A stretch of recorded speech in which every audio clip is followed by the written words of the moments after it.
रेखा एक छोटे से गांव में रहने वाली सीधी सादी महिला थी।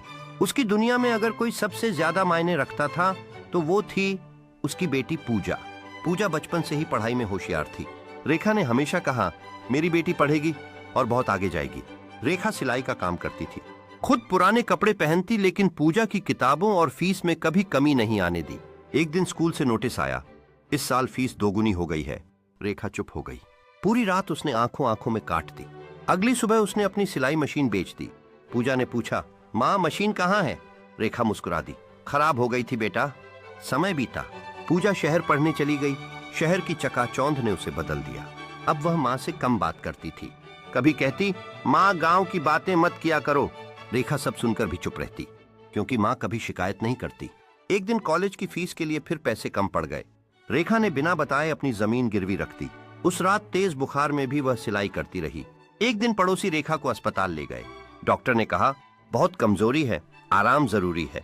रेखा ने बस इतना कहा, डॉक्टर साहब मेरी बेटी की फीस भरनी है। कई साल बाद पूजा एक बड़ी अफसर बनकर गांव लौटी। पड़ोसन ने कहा, तेरी माँ ने तेरे लिए अपनी जमीन तक गिरवी। पूजा की आंखों से आंसू बहने लगे। बहुत देर हो चुकी थी।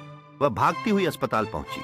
रेखा ने कमजोर आवाज में कहा, मेरी बेटी खुश है, बस यही मेरी सबसे बड़ी जीत है। और माँ हमेशा के लिए सो गई। आज पूजा हर सफलता के बाद कहती है, काश माँ को समय रहते समझ लिया होता।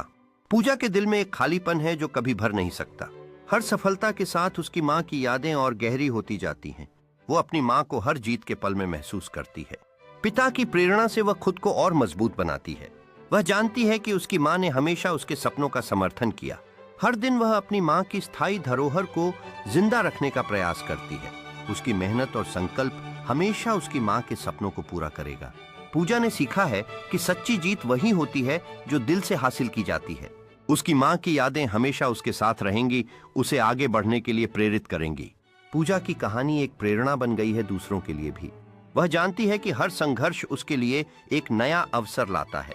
पूजा ने अपनी ताकत को पहचाना है और अब वह अपने सपनों का पीछा कर रही है। उसकी यात्रा में अब कोई रुकावट नहीं है, केवल आत्मविश्वास और लक्ष्य।